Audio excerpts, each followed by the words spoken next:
Hey, this is Eric Gardner, and this is my podcast. Thanks for joining me. I'm going to be recording some personal stuff here and some interviews that might be kind of interesting. So if you like it, subscribe, get notified, and listen and learn a lot. All right, everyone, welcome to the Hey Eric podcast. And today I got some stuff I wanted to talk about. As you're aware, I went to Spain for a while. I had some clients that were looking for a house, and wow, the market is still tight. So they are in a lower price point, a kind of first-time home price point, which is around $300 to $400 right now along the Wasatch Front. And I just wanted to talk about with the market being tight right now. Each of the homes we've offered on usually have about 6 offers, 5 to 10 maybe. That's kind of what I'm seeing. It's not like last spring when there was a house with 70 offers, which was crazy. But this last weekend we went out and we went and toured 4 homes, and they decided they wanted to write offers on 2 of them. So we did that. We wrote super strong offers, went over ask obviously, had some earnest money, non-refundable at due diligence. And when I spoke to both of those agents as we were preparing those offers, in the end, they both told me, yeah, we got 6 offers. So that tells me a few things. Obviously, buyers are still out there. They're looking for homes. With 6 offers, that's really good because you're not competing with as many people. And so it's easier, I guess, to get the attention of the agent maybe. So I was really excited because in the end, we did get one of those under contract. So these clients are under contract. It's the second offer we've written for them, and they're gonna get their house. It's probably gonna close in about a month. But one thing I wanted to dive into is how do you win in a multiple offer situation? When you're competing against 5 other people, what's the strategy that gets offers accepted the best?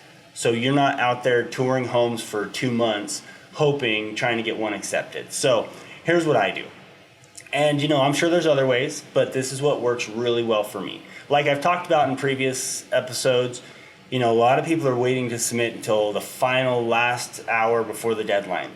I'm not doing that anymore. I am writing the strongest possible offer immediately, getting it over to the agent as soon as possible, whether it's Friday afternoon, Saturday afternoon, Sunday afternoon, whenever it is. As soon as we tour the house and my client says, let's write an offer, I write it up. And we write it as strong as possible to keep their earnest money safe so it's not non-refundable. But then, in addition, obviously, before I write that offer, I call that agent or I text that agent, preferably call, and I say, hey, what do your clients need? What's going to help get this done? How can we help your seller so we can get the contract and get the house for our clients? And in this current market with hot housing, some listing agents don't pick up, obviously. I think I've mentioned that before. But that conversation and then following conversations I have, because I keep bothering that listing agent until they pick up and give me some information. A lot of them, they try and delay all that, but I say, hey, I'm trying to write the best offer for you. And then once we have that offer, obviously I email it over, and then I follow up with them like, hey, it's in your email. Would love to get this under contract today. Let's not wait until that deadline of Monday or Tuesday. We wrote this offer with the intention to make it so good for your seller that they don't even want to wait. They can take the weekend off. So that's part of it. Part 2 is having my preferred lender call and also harass or solicit that listing agent to talk so much positive about our client that agent just can't help but feel that, yeah, it's a good idea to get this under contract with these people because the agent's so proactive, the lender's so proactive, the buyers are excited. And that's what we did this last weekend, and it worked. It was even great. The listing agent had to call me about something totally outside of that, and I just used the time to, talk to her more, just get to know her more, get to know what her client needs more, show compassion, show understanding, and just build a relationship with her. And in the end, she called me while she was sitting at the table with her seller to figure out, how we could change our offer just a little bit to make sure we were the absolute best one her seller would accept. And it worked. And I think a lot of it is just building that relationship with her, having my lender build a relationship with her so she believes in us and that we will get it done. So that's how you get offers accepted right now. You just, there's a lot of competition out there, so the more relationship you have with other agents, the better it is. And that's something that I like to provide to my clients with my preferred lender, and it's awesome how it works out. Wow, so in addition, totally different thing. I actually had a meeting 3 weeks ago, I think, with the head of the Holiday Chamber. We were chatting about stuff, and as I'd never met the guy, and so I'm walking in to meet with him it's like a lunch type thing. There's this other guy walking out named Oz, who I've also never met, but they knew each other, and we just started chatting real quick. And this guy Oz, he's like, "Hey, you need to talk to me. You need to call me," because it was actually about the bike race, and this guy does a lot of really cool event planning, stuff that I don't understand, I'm not good at, but he does it really well, from my understanding. So obviously I wrote down his name. I didn't know how to contact him, but then I started reaching out to a few other people, because it turns out he's on the board of, I think, Visit Salt Lake, and I know a bunch of people there.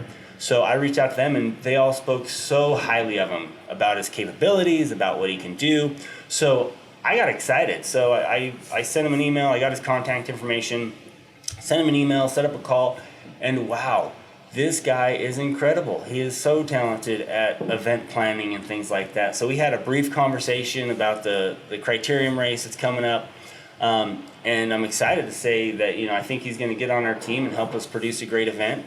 But it reminds me that your network matters. Who you associate with and how you meet people matters so much. If you stay in this shell of not meeting new people, not getting out of your comfort zone, then your little circle of influence stays small.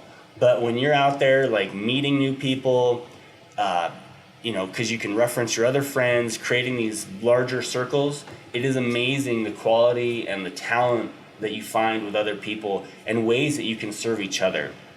So just I know this is a super corny saying that your net worth is your network is your net worth or something, but that is corny.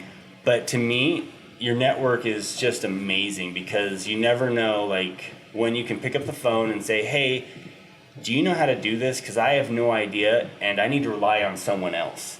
And I'm glad that I meet these people that can do that for me, that can help me, and I hope that I can be that person to lean on when someone else says, "Hey, I don't know how to do this. Can you do it?" Absolutely. So that was just something really fun I wanted to share real quick that happened a few weeks ago.